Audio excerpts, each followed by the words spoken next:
Terima kasih Tuhan, kami mempunyai Allah seperti Engkau. Kami mengucap syukur akan anugerah-Mu ini, karena tidak semua orang boleh menikmati, tetapi Engkau memberikan kepada kami untuk menikmatinya. Terima kasih Bapak, karuniakan kepada kami pengertian pada malam hari ini, supaya jangan sampai ada satu di antara kami yang tertinggal pada waktu Engkau datang kembali. Terima kasih Tuhan, dalam nama Tuhan Yesus kami mengucap syukur. Amin. Saudara-saudara yang kasih dalam Tuhan, mari kita buka firman Tuhan di dalam Matius pasal yang ke-24. Matius pasal 24 mulai ayat yang ke-37. Sebab sebagaimana halnya pada zaman Nuh, demikian pula halnya kelak pada kedatangan Anak Manusia. Sebab sebagaimana mereka pada zaman sebelum air bah itu makan dan minum, kawin dan mengawinkan, sampai kepada hari Nuh masuk ke dalam bahtera, dan mereka tidak tahu akan sesuatu sebelum air bah itu datang dan melenyapkan mereka semua. Demikian pula lah halnya kelak pada kedatangan Anak Manusia. Sampai di sini lebih dahulu. Saudara perhatikan, Tuhan Yesus mengharapkan kepada saudara dan saya untuk selalu berjaga-jaga dan berdoa. Mengapa Tuhan Yesus mengatakan pada kita diumpamakan dan disamakan dengan keadaan pada waktu Nuh? Kita lihat di dalam kitab Kejadian pasal yang ke-6 ayat 9 sampai dengan ayat yang ke-12, supaya kita mempelajari Alkitab ini saudara secara keseluruhannya, supaya saudara dan saya menikmati apa yang dijanjikan oleh Allah kepada kita. Inilah riwayat Nuh. Nuh adalah seorang yang benar dan tidak bercela di antara orang-orang sezamannya. Dan Nuh itu hidup bergaul dengan Allah. Nuh memperanakan 3 orang laki-laki, Sem, Ham, dan Yafet. Perhatikan ayat 11 dan 12. Adapun bumi itu telah rusak di hadapan Allah dan penuh dengan kekerasan. Allah menilik bumi itu dan sungguhlah rusak benar, sebab semua manusia menjalankan hidup yang rusak di bumi. Ini yang menyebabkan mengapa Allah, Yesus Kristus Tuhan, menyamakan kedatangan Yesus Tuhan dengan keadaan zamannya Nuh. Bumi sungguh sudah rusak. Yang rusak buminya atau manusianya, saudara? Hah? Manusianya. Tapi Alkitab berkata apa? Bumi. Kenapa kok Tuhan mengatakan buminya, kok tidak manusianya yang rusak? Kenapa? Sebab saudara dibentuk Allah dari tanah, bumi. Jadi yang bodol itu buminya. Karena saudara asalnya dari tanah. Maka dari itu Tuhan berkata, kamu akan kembali kepada tanah karena kamu berasal dari tanah.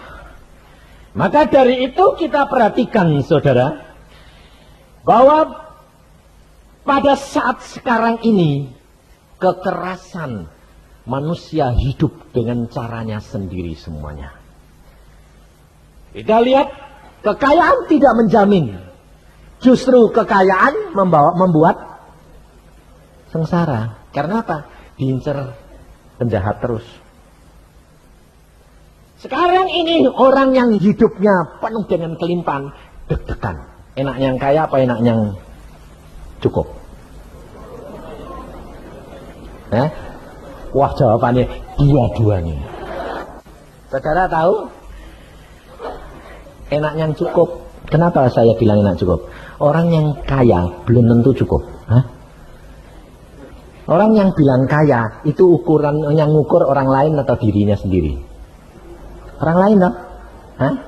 Saudara punya gaji seperti Pak Peter tadi, 10 juta. Kira-kira orang yang gajinya 100.000 bilang kaya enggak? Kaya, tapi cukup enggak? Belum tentu. Betul enggak? Kalau saudara cukup, yang 100.000 pun cukup, yang 10 juta, 1 miliar pun cukup. Allah sanggup lakukan segala perkara. Ya enak yang cukup apa yang kaya? Wong Alkitab ngomong kok. Orang kaya susah masuk surga. Orang yang cukup itu Allah suka. Sebabnya apa? Orang yang cukup pasti dia berharap kepada Allah. Orang kaya susah masuk surga karena berharap kepada kekayaannya. Gak masuk loh nanti. Tobat. Ya, tobat saya.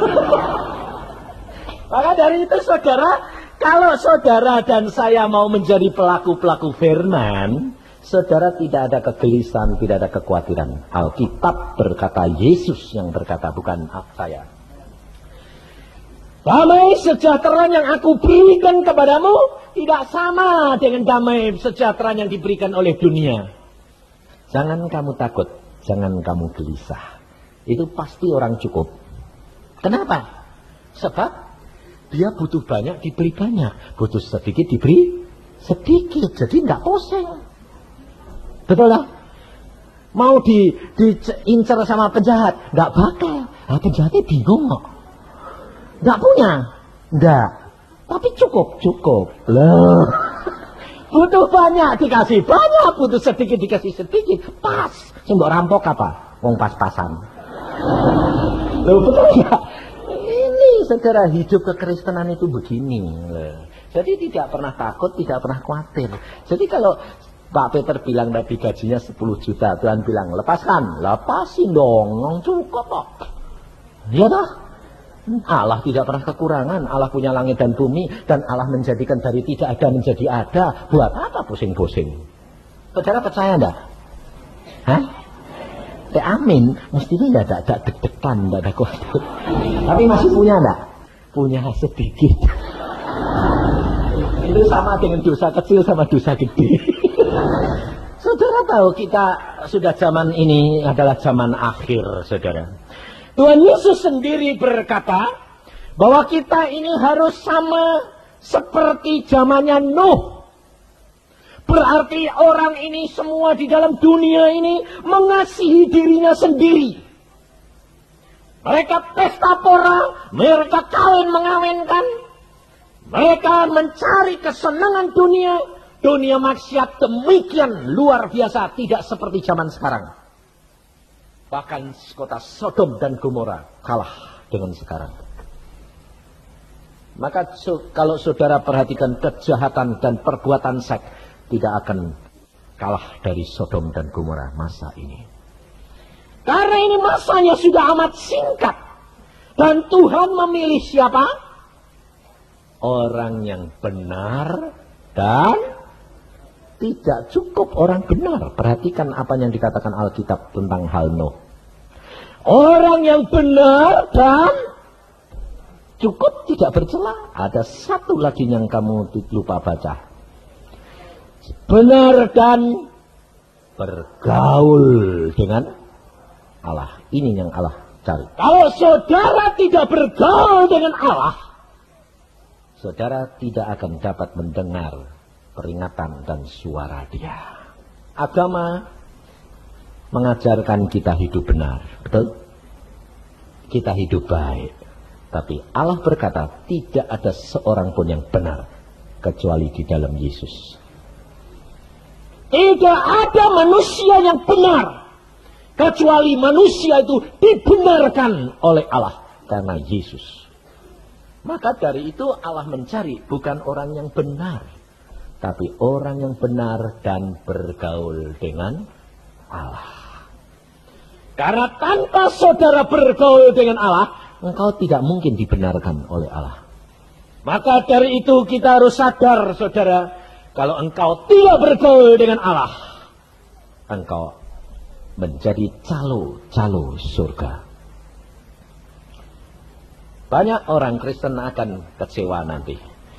Kenapa? Karena pikirnya seperti zaman Nuh. Nuh bergaul dengan Allah. Allah berbicara, Nuh bikin perahu. Karena sebentar lagi aku datangkan air bah. Semua orang ketawa. Lalu Nuh anehnya apa? Disuruh bikin perahunya tidak di laut, di atas bukit. Lebih sinting lagi. Nuh lalu memanggil tukang-tukang, yuk ke atas bukit cari kayu, motong kayu, bikin perahu. Nuh bikin perahu ya di bawah, gak di bukit. Nanti nurunkannya bagaimana? Gak usah diturunin, airnya naik. Kira-kira sinting gak? Sama enggak saudara sekarang? Sebentar lagi Tuhan Yesus datang. Dari zaman kuno, 2000 tahun yang lalu, Petrus sudah berkata, waktunya singkat, Yesus mau datang. Nyatanya mana? Yesusnya turun atau kamu yang naik? Kamu yang naik ke atas bukit atau Yesus airnya yang naik? Perahunya nanti yang turun atau air yang naik? Airnya naik. Masuk akal enggak? Enggak masuk akal. Air dari mana bisa menenggelamkan gunung? Mana mungkin? Nah, mana mungkin Yesus datang? Dari dulu sampai sekarang enggak pernah datang. Enggak usah fanatik. Jadi kalau kamu jadi anak Tuhan, rajin diketawai enggak? Kalau diketawai, saudara harusnya bilang apa? Nah, haleluya. Puji Tuhan. Loh, kenapa kok haleluya? Iya. Lah kok yang orang gila? Lah itu cocok. Kalau dikatakan orang gila, cocok. Kenapa? Itu Kristen. Loh, Kristen tuh gila. Ya. Menurut dunia. Betul tak? Iya, biarin. Tapi nanti kalau Tuhan datang kita pergi semua. Rasain lu. Maka dari itu saudara, hidup kekristenan itu harus belajar Alkitab benar-benar. Sehingga saudara itu tidak pernah kecewa. Loh, saudara sekarang terus terang. Kalau istrimu jelek atau istrimu ngambek atau jahat, saudara kecewa enggak? Kecewa enggak suami-suami ini? Atau istri-istri ini kalau suaminya jelek itu, kalau suaminya nakal, kalau suaminya badung itu, kecewa enggak? Kecewa? Salah. Ya karena kamu enggak baca Alkitab. Salah. Alkitab berkata apa tadi? Tidak ada seorang pun yang benar dan baik. Termasuk kamu tuh tahu nggak, suamimu itu termasuk orang baik apa enggak? Wong Alkitab bilang tidak ada seorang pun yang baik. Suamimu baik sendiri? Enggak dong? Termasuk orang yang enggak baik. Lah kalau kamu tahu dia enggak baik, lah dia bikin kamu jengkel. Loh kok kamu marah? Wong kamu tahu dia enggak baik. Loh kamu harusnya bilang marah-marah. Puji Tuhan. Kamu bilang, ya, kenapa kok kamu enggak marah? Lah Alkitab bilang enggak ada orang baik kok, termasuk kamu. Jadi kamu enggak baik. Lah kok enggak marah? Lah aku tahu kalau kamu enggak baik kok. Justru aku tahu enggak baik jadi enggak marah. Dan aku tahu baik, kamu enggak baik jadi marah. Karena di dalam Yesus kamu akan diubahkan. Ini loh saudara. Sehingga di dalam Yesus itu tidak ada kekecewaan. Tidak ada frustrasi. Tapi lucunya banyak orang Kristen frustrasi. Itu saya bilang bukan orang Kristen. Baru Kristen. Sedang diproses. Sebab kekristenan itu mengalami pemrosesan saudara. Tidak sekaligus terjadi. Bertobat, dibaptis, terus jadi baru. Katanya, aku ciptaan yang baru. Apanya yang baru? Oh, belum berbuah, belum jadi apa-apa kok baru. Saudara dan saya harus berbuah. Saudara dan saya harus menyatakan kemuliaan Allah. Baru orang lain melihat bahwa engkau benar Kristen. Maka dari itu kita perhatikan di dalam kitab Lukas. Apa yang Tuhan Yesus pesan kepada kita sekalian supaya saudara jangan sampai lengah. Di dalam kitab Lukas pasal 21 mulai ayat 34. Kita jangan lengah, saudara. Jagalah dirimu supaya hatimu jangan syarat oleh pesta pora dan kemabukan serta kepentingan-kepentingan duniawi. Dan supaya hari Tuhan jangan dengan tiba-tiba jatuh ke atas dirimu seperti suatu jerat. Sebab ia akan menimpa semua penduduk bumi. Berjaga-jagalah senantiasa sambil berdoa supaya kamu beroleh kekuatan untuk luput dari semua yang akan terjadi itu dan supaya kamu tahan berdiri di hadapan Anak Manusia. Perhatikan ini. Jadi kalau saudara sekarang ini menghadapi masalah maupun menghadapi sakit penyakit, itu justru saudara harus mengucap syukur atau harus ribut?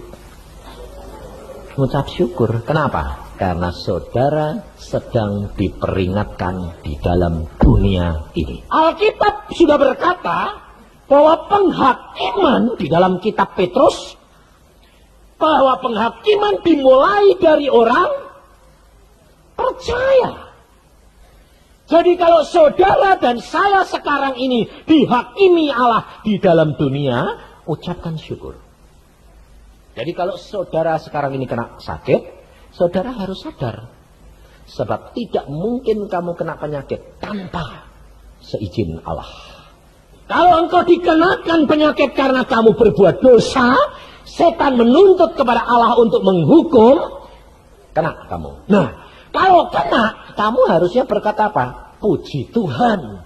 Bukan puji Tuhan karena sakitnya. Tidak. Puji Tuhan, aku kok sakit Tuhan? Berarti aku ada sesuatu yang kau tuntut, yang aku berbuat salah.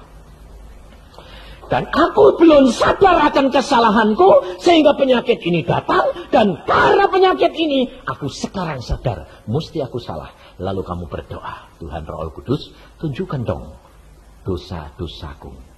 Nah, nanti Tuhan tunjukkan. Ada seorang anak Tuhan. Dia sehat walafiat, tidak ada apa-apa. Tahu-tahu bangun pagi, mau nyelesain apa? Pekerjaannya lumpuh. Stroke. Waduh, lumpuh. Bawa ke rumah sakit, lumpuh separuh. Waktu lumpuh dia berkata, aku kok kena stroke, salahku apa? Mulai dia diam diri. Mulai dia periksa. Roh Kudus mengatakan, apa yang kamu lakukan dengan saudaramu itu? Waktu kamu ditipu, waktu kamu bagianmu dimakan dia, waduh, aku sakit hati. Ampuni. Kamu stroke karena sakit, karena kamu berbuat dosa. Kenapa? Karena kamu tidak mengampuni. Kamu pun tidak pernah diampuni oleh Allah. Sehingga dosa-dosamu bertumpuk-tumpuk.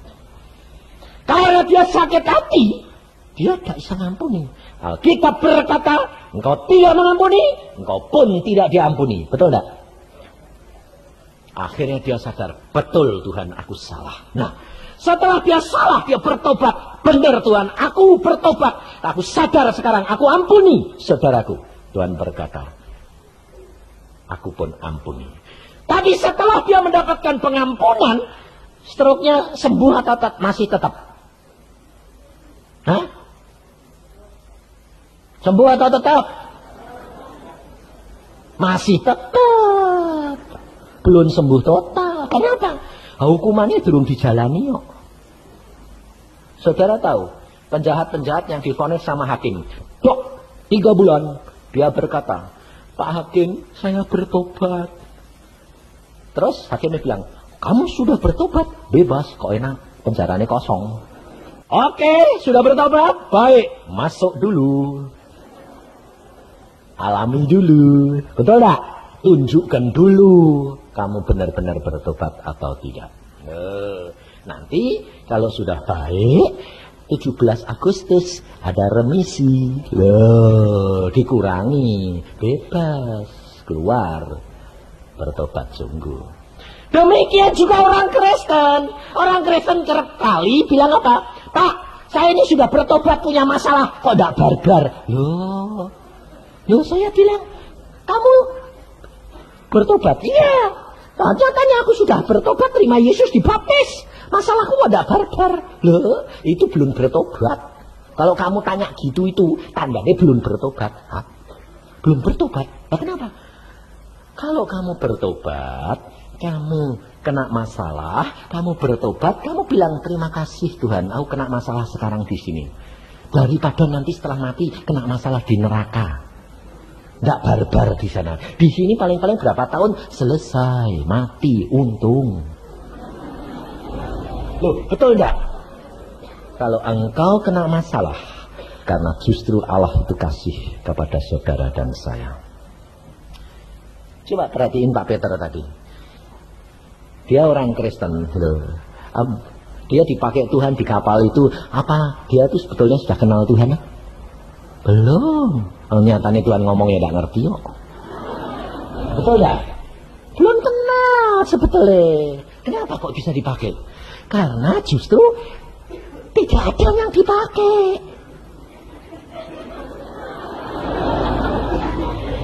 Betul lah. Karena tidak ada. Ya Tuhan yang berkuasa. Coba lihat Peter, oh Kristen, tapi lumayan lah Kristennya. KTP, comot. Betul tak? Bukan kalau dia kenal Tuhan. Lalu kalau saudara dicomot bisa enggak sama Tuhan? Bisa. Kenapa? Bisa. Sebab saudara sudah ngaku anak Tuhan, dia juga ngaku Kristen. Iya. Tapi KTP, iya. KTP itu bukan kartu penduduk loh. KTP itu K itu Kristen, T itu tanpa, P itu pengalaman. Gak punya pengalaman sama Yesus. Jadi KTP, Kristen, seminggu sekali ya. Itu KTP. Tapi kalau nanti ada masalah yang justru menghadapi mati dan hidup, Allah justru mau pakai. Siapa yang mau dipakai? Yang sedia. Kan di situ ada 2 orang Kristen. Kenapa yang satu tidak dipakai? Kenapa kok dipilih Peter? Sebab dia lebih nekat. Loh, betul tidak? Kalau orang itu yang satunya Kristen itu lebih nekat, pasti orang satunya yang dipakai. Sebabnya apa? Allah itu tahu hati, tahu pikiranmu. Kamu Kristen, tapi kalau disuruh nekat tak berani, ya tidak bisa dipakai, betul tidak? Nah, dia berani kok nekat tak? Pergi, anjungan, ya. Jalan ke sana, haluan, ya. Padahal tidak mungkin. Mungkin, karena apa? Nah, Tuhan tahu kok, ini nekatnya setengah mati kok. Saudara tahu? Allah itu memanfaatkan apa yang ada di dalam diri kita.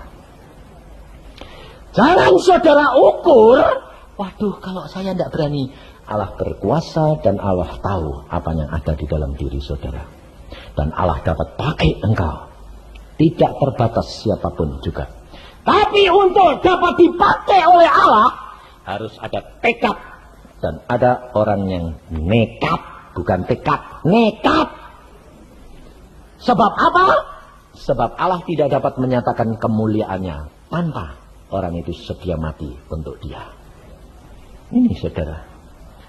Jangan saudara kira bahwa engkau dipakai Tuhan itu karena apa? Karena kamu tidak menghadapi masalah antara hidup dan mati. Masalahmu masalah biasa, ya pasti tidak dipakai. Orang Tuhan tahu kamu nggak percuma. Tapi kalau sudah antara hidup dan mati, Tuhan bisa pakai siapa saja. Karena kalau manusia masih bisa, Allah tidak turut campur. Kalau manusia sudah tidak mempunyai jalan, Allah baru turun tangan. Sebab itu mujizat Allah harus terjadi. Iya dah? Nah, jadi kalau saudara punya masalah yang masih ringan-ringan, Allah turut ambil bagian belum? Belum. Jadi pantesan orang Jakarta tidak banyak melihat mujizat. Sebabnya semua masih santai. Baik, coba kalau kamu nanti terjun ke daerah di dalam keadaan yang sulit, lah itu kamu harusnya bilang puji Tuhan. Kenapa? Justru sulit. Nyatanya nanti kalau sulitan datang, Allah mesti turun tangan. Kalau tidak, Allah malu dong. Nah, ya toh? Bapak siapa yang membiarkan anaknya celaka? Tidak mungkin. Pasti ditolong. Mati pun tidak apa-apa, bakal bangkit. Allah. Berani tidak? Loh, ini loh saudara, ini hidup kekristenan. Sebab Allah sudah berkata, Tuhan Yesus, jagalah dirimu supaya hatimu jangan salah oleh pesta pora, oleh kemabukan dan kepentingan-kepentingan dunia ini. Saudara, zaman sekarang ini orang Kristen takut menderita. Mengapa penyakitnya tidak sembuh-sembuh? Mengapa masalahnya tidak beres-beres? Karena dia tidak mengucap syukur. Dia masih ribut, minta kesembuhan, minta masalahnya selesai. Justru itu tidak akan selesai. Saya katakan sekali lagi, tidak akan selesai. Tetapi kalau orang itu kehilangan nyawa karena Yesus, ya pasti mendapat nyawa. Sebab Alkitab yang ngomong. Jadi kalau saudara kena sesuatu masalah atau penyakit, ucapkan syukur. Bertobat, setelah bertobat ngucap syukur. Tambah parah, puji Tuhan. Oh, kenapa? Karena kalau aku harus mati, aku pasti sudah masuk surga. Karena aku sudah bertobat. Kalau Tuhan mempunyai rencana dalam hidupku untuk menjadi saksi, Allah pasti sembuhkan. Loh, betul tak? Agak pusing, wong dia sanggup mengadakan segala perkara. Dari tidak ada menjadi ada. Makanya kalau saya menghadapi apa-apa, saya rileks. Saya kalau kena penyakit, saya selalu periksa. Tuhan, aku kok kena penyakit ini apa? Periksa. Setelah, aku dosa. Oh ya Tuhan, aku berdosa. Ini salah. Minta ampun. Apalagi Tuhan? Sudah, cukup. Puji Tuhan. Sakitnya tambah parah. Beneran. Nah, saya mulai gitu. Tambah parah. Puji Tuhan. Sebab ini ujian, ini bukan lagi upah dosa, tapi ini ujian. Nah, ngucap syukur sampai mepet, mau mati, puji Tuhan. Tuhan bilang, sembuh, cukup. Cepat. Cepat. Soalnya apa? Coba perhatikan. Sadrah, Mesah, dan Abednego. Dia pada waktu berhadapan dengan Raja Nebukadnezar, waktu dia dikatakan, kalau kamu mau menyembah berhalaku, kamu tidak usah masuk ke dapur api. Ini Sadrah, Mesah, Abednego berkata apa? Maaf Raja, apapun yang terjadi kami tidak meninggalkan Allah.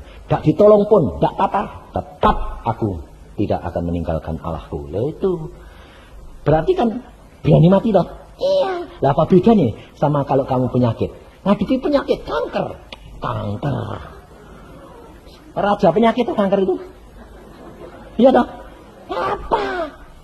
Apapun yang terjadi, mati, tidak apa-apa. Aku tidak akan meninggalkan Yesus. Loh gitu. Masuk barusan ngadepi raja kanker aja. Ya kompromi deh. Kompromi ya. Malah kanker repot. Raja berkata 7 kali lipat. Panasnya ditambahi. Tidak apa-apa. Malah cepat. Ya bener tuh. 7 kali lipatan malah cepat toh. Angus bis. Oh yang gotong aja, belum apa-apa, dia yang gotongnya mati. Nah, salah ya, mbok gotong-gotong lah, cuma bukan masuk dewek. Lah ya dong, digotong-gotong sing gotong mati malahan. Saya pikir Sadrah, Mesah, dan Abednego nggak berani masuk dan nggak mau masuk, diikat, digotong. Salahmu. Nah, kalau saya ya nggak perlu, nggak usah mbok gotong, tak masuk dewek. Lah, orang di dalam Yesus segala perkara bisa. Masuk. Ikatan terlepas. Loh, yang terbakar iketannya apa? Tubuhnya Sadrah Mesah Abednego. Iketannya. Loh, kenapa rambutnya tak terbakar? Kok talinya terbakar? Lucu toh? Coba kamu diikat tanganmu, bakaran talinya. Talinya kebakar, tanganmu turut kebakar enggak? Hah? Turut. Tapi Sadrah Mesah dan Abednego diikat, masuk, talinya kebakar, tubuhnya tidak. Nah, itu Yesus. Nah, sebabnya apa? Di dalam Yesus hukum alam ini tidak berlaku. Contohnya, coba bayangin. Yuk lihat di dalam Lukas pasal 24.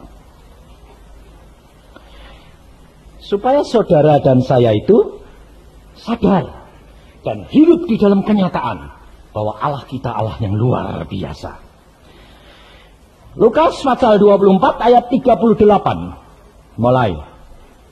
Akan tetapi ia berkata kepada mereka, mengapa kamu terkejut dan apa sebabnya timbul keraguan-raguan di dalam hati kamu? Lihatlah tanganku dan kakiku, aku sendirilah ini, rabalah aku dan lihatlah, karena hantu tidak ada daging dan tulangnya seperti yang kamu lihat ada padaku.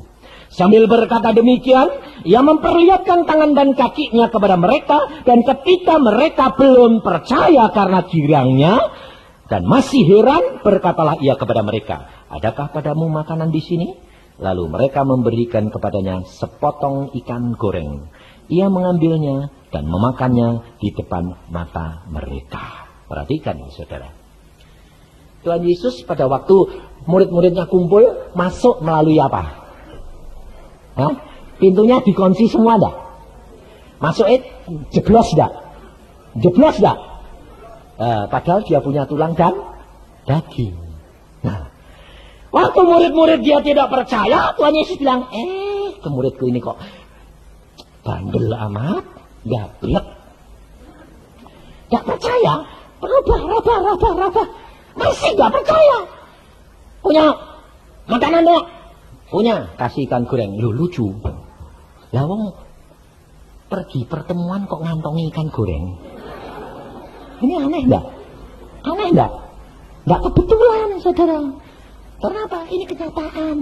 Orang Kristen tuh kemana-mana ngantongi. Yang diurusi apa? Makan terus.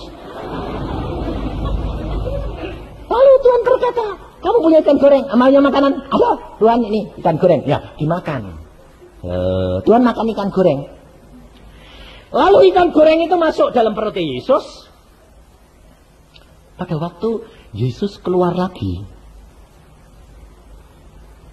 ikan gorengnya turut tembus tembok pada. Atau dia tembus ikannya kari. Ikan goreng itu pada waktu masuk perutnya Yesus, terus Yesus setelah berkata-kata dia pergi lagi, blus hilang. Ikan gorengnya turut tembus atau ketinggalan? Hah? Ikut Yesus atau ketinggalan? Ikut.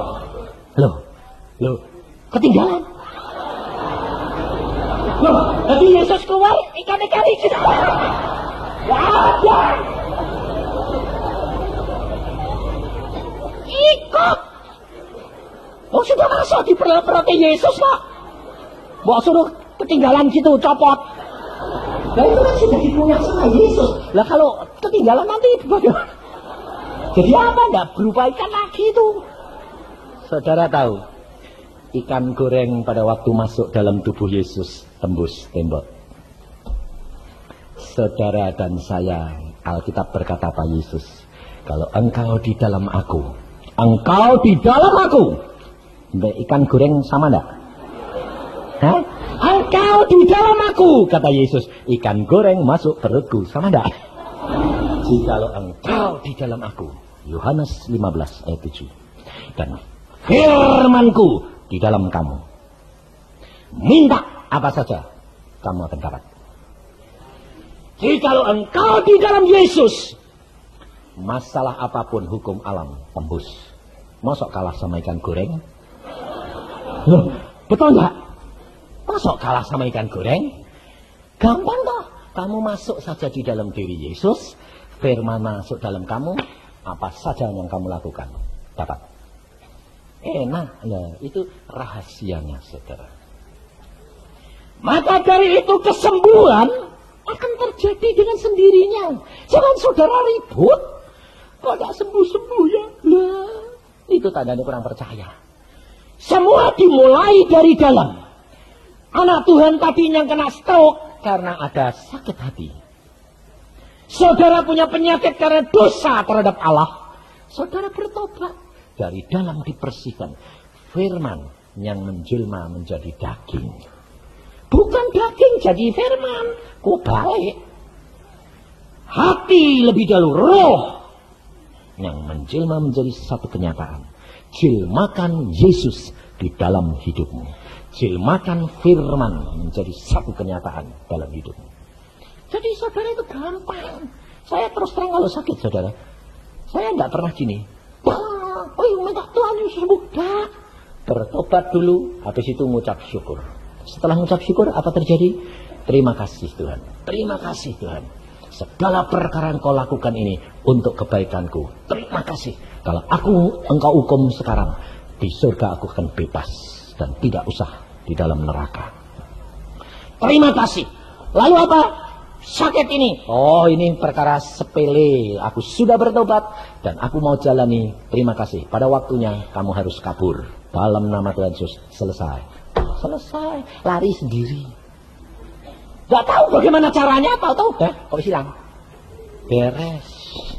Gak usah khawatir. Seperti seorang ibu yang sakit kanker stadium keempat. Dia berkata, ini ganas sekali. Dan maksimal 3 bulan. Tidak lebih, dokter bilang. Lalu dia berkata, Pak, aku cuma divonis dokter 3 bulan. Kalau divonis dokter 3 bulan, ucap syukur. Kenapa? Lah, berarti waktumu cuma tinggal 3 bulan. Nah, ayo, malah cepat lumayan apa? Ya Pak, tapi aku belum kerja apa-apa. Jangan khawatir, tidak ada yang terlambat. Cepat-cepat sekarang. Tiap pagi baca Alkitab, berdoa, mengucap syukur supaya kamu punya kekuatan seperti yang Allah katakan.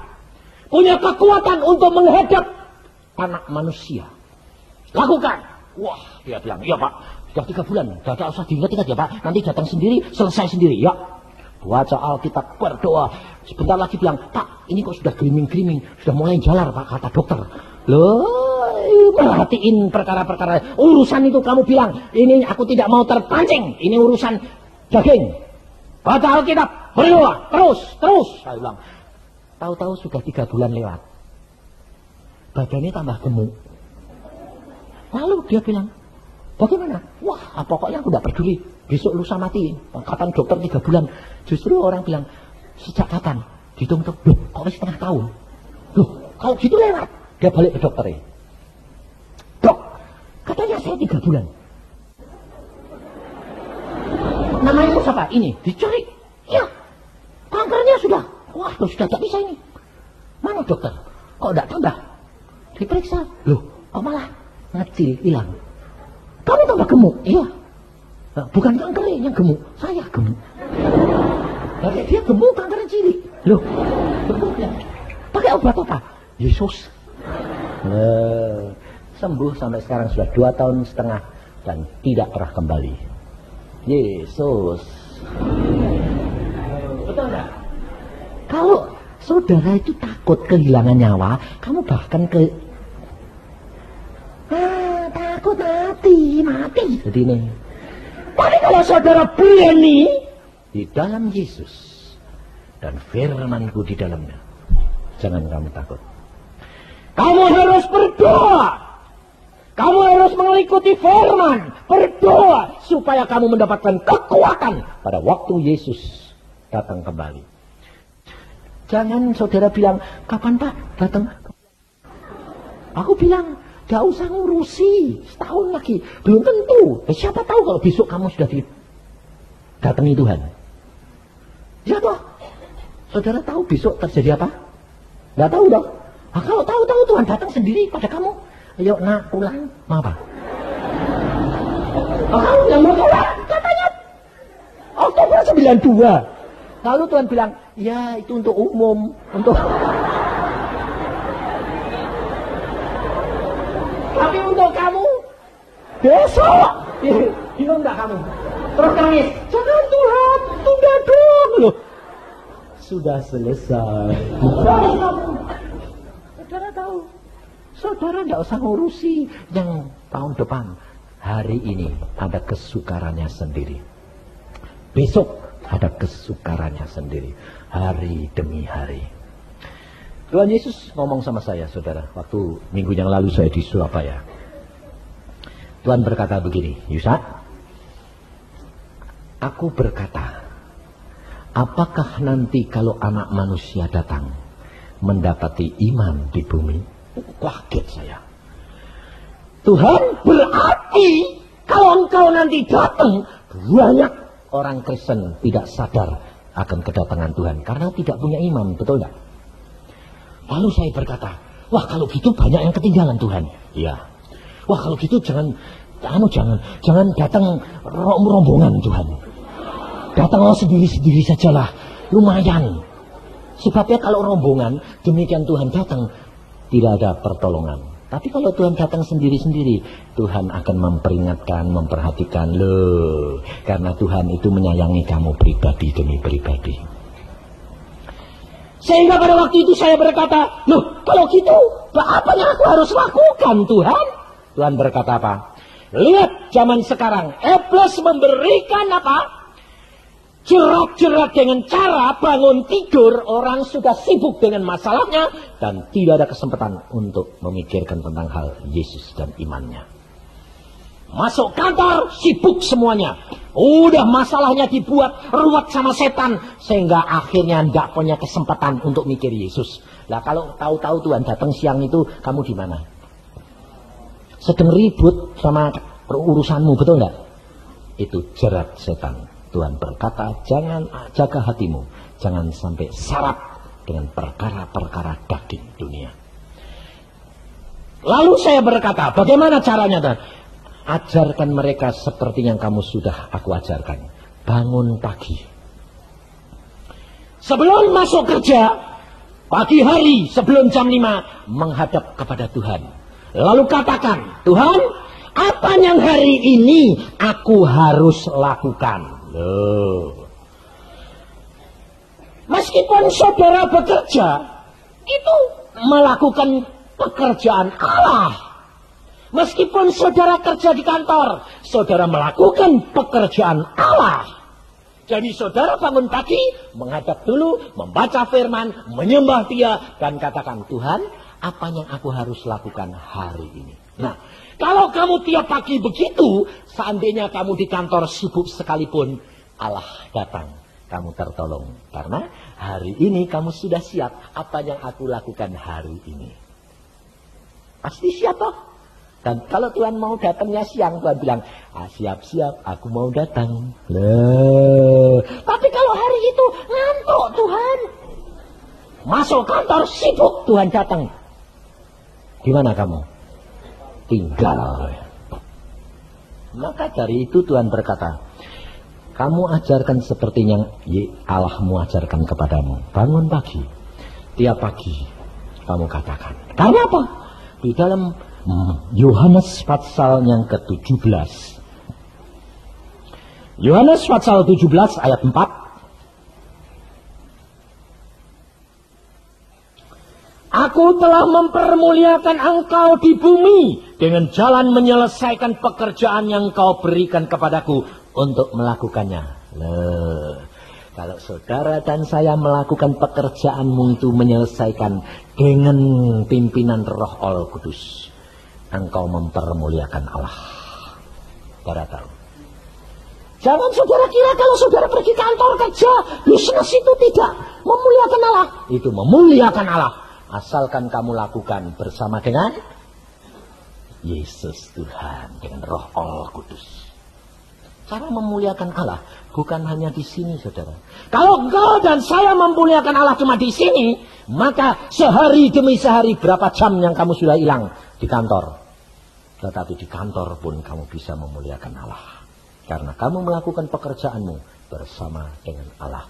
Itu menyelesaikan tugas yang Allah berikan. Maka dari itu, saudara harus baca Alkitab. Sehingga tiap pagi kamu bangun, kamu bersama dengan Allah.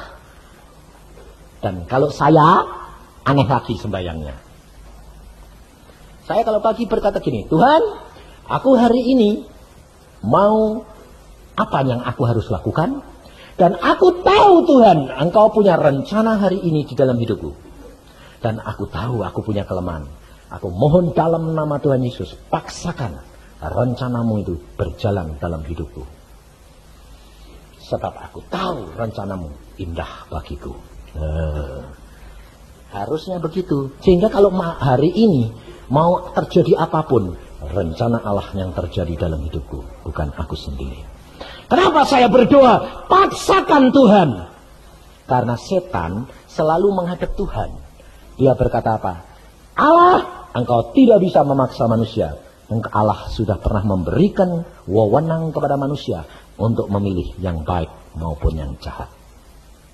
Kalau saya yang minta, Allah paksakan rencanamu dalam hidupku. Setan bisa nuntut enggak?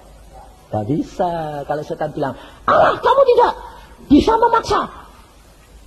Allahnya bilang apa? Setan, dia yang minta. Setannya bilang, dia minta. Iya, dia minta. Manusia, dia minta. Yesus berkata apa? Mintalah, maka akan diberi kepadamu. Sebabnya apa? Saudara itu cuma minta apa selalu? Saudara kalau baca Alkitab, yang diperhatikan janjinya Tuhan atau peringatannya Tuhan? Yang nyentel di sini sama di sini itu janjinya atau peringatan-peringatannya? Janji. Kenapa kok janji? Yang enak-enak soalnya. Itu orang Kristen. Makanya malah gak dapat janji. Gak dapat digenapi. Kenapa? Karena saudara tidak melakukan yang diperingatkan. Saudara masuk asuransi. Asuransinya gantinya kalau mati, kalau saudara kecelakaan diganti 100 juta, 200 juta. Waduh enak ya. Bayarnya murah 10.000. Tapi saudara bilang, wah janjinya bagus. Aku tertarik sama janji-janjinya. Asuransinya bilang apa? Bayar dulu. Bayar apa? Preminya 10.000. Oh, aku punyanya cuma 1.000. Gak bisa. 10.000. Kamu dapat 100 juta. Kalau kamu nggak bayar yang 10.000, dapat nggak? Enggak. Kalau kamu cuma memperhatikan janji-janjinya Yesus, peringatan-peringatannya tidak pernah kamu perhatikan, kamu dapat nggak? Tidak. Perhatikan akan peringatan-peringatan Tuhan. Maka kamu lakukan bagianmu, Allah otomatis akan melakukan bagiannya. Sebab Allah tidak mungkin bohong. Iya toh? Kalau kamu diperingatkan, aku suka gini, aku suka gini. Kalau engkau mengasihi aku, baca firmanku, lakukan firmanku. Nah, kamu baca, kamu lakukan. Allah mesti melakukan janjinya. Ini loh saudara. Makanya bagi saya, semua digenepi sama Tuhan. Enak, rileks. Makanya saya tuh orangnya tidak pernah pusing. Nah, bukti apa? Rileks. Ketawa aja. Kenapa? Aku tahu, tambah parah, tambah baik. Allahku mesti bertindak. Makanya saya tidak pernah takut. Pada waktu saya di Irian Jaya, saudara, sedang naik perahu kecil, tengah malam jam 12, tembak. Sama OPM. Bayangin. Saya bilang, wah kok ditembaki? Nah, ini dia kenapa bolong? Mati ya. Terus anak perahunya anak Tuhan, orang Irian. Dokter, kita ini cuma milih 2 jalan, darat dipotong. Kalau darat kepala kita copot, itu OPM. Kalau kita nggak darat, perahunya lubang. Nah, aku bilang, lah kamu punya Tuhan enggak? Punya. Tapi Tuhan ini enggak jawab. Allah. Saya berdoa, Tuhan, apa yang saya harus lakukan? Tuhan bilang, darat. Saya bilang, darat. Dokter. Saya bilang, darat.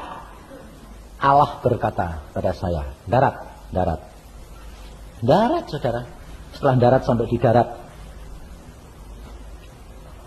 orang Republik potong. Ini anak buah saya. Tenang, mati untung. Lalu saya bilang, siapa kamu? Orang Republik. Saya bilang, saya dokter, mau turne. Saya bilang, ke pulau. Apa terjadi saudara? Ganasnya orang kayak gitu, orang iri kan. Di tengah-tengah keramaian kayak gitu, ada satu orang irian juga keluar. Dia lihat, oh, stop, jangan ganggu dia. Dokter, pendeta, hamba Tuhan. Kaget aku, semua diam. Pendeta, dokter, pendeta, hamba Tuhan, jangan ganggu. Dia datang, nyalami saya. Dokter, siapa kamu? Saya ini orang penjara. Saya bisa melarikan diri. Nah, kok kamu kenal saya? Dokter tiap minggu kan khotbahnya di penjara. Oh, ini dokter mau pergi ke pulau ya. Jalan dokter, kami jamin tidak akan ada orang ganggu kamu karena kamu hamba Tuhan. Allah. Saya bilang dulu selamat, ayo naik. Saudara tahu, saya menghadapi kematian berkali-kali. Tapi Allah luar biasa. Apa yang diceritakan Peter, saya ngalami di Tanjung Irian Barat. Gelombangnya itu tingginya tuh, sampai belum pernah lihat gelombang kok tinggi balik puluhan meter. Saya pakai perahu itu cuma lebarnya 1,5 meter kali 4,5 meter. Ya itu gelombang kok puluhan meter. Sak gunung. Apa yang Tuhan ini apa? Tuhan berkata apa? Lah kamu tadi kan yang minta lo. Kenapa saudara? Sebab saya pulang dari Jayapura ke Biak naik perahu. Berangkat dari sana jam 5. Tepat jam 12 di Tanjung itu terjadi perputaran angin. Dan tukang perahu berkata, tiap jam 12 malam Pak, sampai jam 1, ini terjadi pergantian udara. Dan gelombangnya itu puluhan meter. Saya bilang, Tuhan, aku mau pulang sekarang. Ini tukang perahu berkata, ini gelombangnya puluhan meter, kita mati di sana. Tuhan, aku pulang enggak? Tuhan berkata apa? Kamu berani enggak? Loh, kalau kamu tanya gitu aku sih berani. Tak apa-apa. Nah, kalau berani ya jalan. Nah, persis di situ jam 12. Iya. Nah, nanti kalau anginnya datang, loh kamu percaya enggak? Bisa diundur. Oh ya, undurin enggak ada. Oh ya, mundur maju. Saya bilang, berangkat. Dokter, di situ persis. Enggak apa-apa, mundur. Apa ini yang mundur? Gelombangnya. Masa dokter? Enggak mungkin. Itu alam setiap jam 12 sampai jam 1. Wah, sudah percaya saja. Kalau kamu enggak lihat malapetaka, enggak lihat mujizat. Saya bilang, tapi kita nanti mati semua dokter. Kamu sama saya harga mana? Terus dia bilang, ya. Dokter berani? Berani. Masuk kamu enggak berani? Berharga saya bilang. Berani dia. Persis jam 12 dia lihat awan gelap di sana, dia bilang, itu dokter. Enggak apa-apa, kita belum datang, nanti diundur. Kalau kita sudah lewat, dia datang. Itu Allah, aku bilang. Allah itu sanggup mengubahkan masa dan cuaca. Aku bilang, dalam nama Tuhan Yesus, tunggu sampai aku lewat, baru kamu datang. Saya rileks sambil lihat-lihat gitu, dia jalan pakai perahu kecil. Saya lewat jedal, situ datang, baru saya ngeri. Ngerinya apa? Kayak gitu tuh. Saya sendiri yang jaraknya berapa puluh meter, kena di loncat-loncat kayak 2 meter, naik turun. Saya bilang, Tuhan kayak begini, enggak lain kali enggak mau. Aku enggak ngira kalau sampai kayak gini Tuhan. Lah kok puluhan meter kayak gitu. Lah perahuku kecil, lah aku jadi apa ini? Tuhan bilang, kalau kamu tidak mengalami malapetaka, enggak lihat malapetaka, kamu enggak percaya. Enggak akan melihat kuasa dan kemuliaanku. Saudara tahu? Maka dari itu saudara, kalau kamu menghadapi masalah, ucapkan syukur. Periksa diri. Kamu akan melihat kemuliaan Allah dinyatakan dalam hidupmu. Amin. Mari kita berdoa. Tuhan, firman-Mu sudah hamba sampaikan. Dan anak-anak-Mu sudah mendengar. Pada saat ini Tuhan, Engkau mengatakan bahwa banyak anak-anak-Mu yang punya sakit penyakit dan masalah. Tetapi mulai malam hari ini mereka tidak mengeluh dan tidak menggerutu lagi, tetapi mengucap syukur kepadamu. Meskipun ditertawakan seperti Nuh membuat bahtera di atas gunung, tetapi pada waktunya air bah akan datang. Sekarang kami mau mencari Engkau dan kebenaran-Mu. Kami mengucap syukur kalau Engkau hakimi kami di bumi, karena kami tidak akan masuk ke dalam neraka akan kasih karunia-Mu ini. Maka dari itu saudara, kalau engkau punya masalah pada saat ini, angkat tanganmu dan kamu katakan. Kalau kamu punya sakit penyakit, katakan kepada Tuhan malam hari ini, angkat tanganmu, katakan, Tuhan, aku mengucap syukur dengan masalahku. Aku mengucap syukur dengan penyakitku. Karena aku tahu Engkau mengasihi aku, maka Engkau tegur aku selama aku di dalam dunia ini. Dan kamu katakan, Tuhan Yesus, beritahukan kepadaku melalui Roh Kudus Tuhan, apa yang Engkau tuntut daripadaku yang aku masih lakukan dan Engkau tidak suka ini. Dan apabila saudara sudah berdoa begitu dan diingatkan oleh Roh Kudus, segera lakukan bertobat. Habis itu ucapkan syukur. Saya jamin engkau akan mendapatkan kebebasan. Saudara tidak usah cari hamba Tuhan. Saudara harus mulai sekarang bertindak dalam nama Yesus sendiri. Sebab waktunya sudah amat singkat. Bahwa kita harus mengalami secara pribadi dengan Yesus. Dan bukan berharap kepada manusia. Bukan berharap kepada Allah yang lain. Kecuali Yesus Kristus Tuhan. Tuhan, pada saat ini tangan-tangan ini sudah teracung dan mereka sudah melakukan. Dan apabila mereka sudah bertobat, Tuhan, terimalah pertobatan mereka. Dan hamba-Mu percaya Engkau sudah mengampuni. Dan mereka mengucap syukur untuk menghabiskan hukuman ini. Dan pada waktunya Engkau cabut segala sakit penyakit masalah mereka. Terima kasih akan anugerah-Mu pada malam hari ini. Hamba tahu Engkau akan melakukan firman-Mu. Dan bukan hamba hanya menjadi penyambung lidah. Tapi malam ini menjadi titik tolak bagi anak-anak-Mu mendapatkan kebebasan, kelepasan, dan kesembuhan. Terima kasih Tuhan, karena Engkau yang melakukan dan bukan hamba. Tetapi hamba-Mu menjalankan semua karena Engkau, nama-Mu yang ajaib itu, yang melakukannya. Terima kasih Tuhan. Sekarang tiba waktunya saudara ucapkan syukur. Ucapkan syukur. Karena dengan mengucap syukur engkau akan memperoleh apa yang engkau harapkan dan engkau idam-idamkan. Terima kasih Tuhan. Terima kasih Tuhan akan karya-Mu dalam hidup kami. Terima kasih Tuhan apa yang Engkau mau lakukan bagi kami. Dan kami percaya firman-Mu ya dan amin. Percayalah saudara, tidak ada yang mustahil bagi Yesus Tuhan.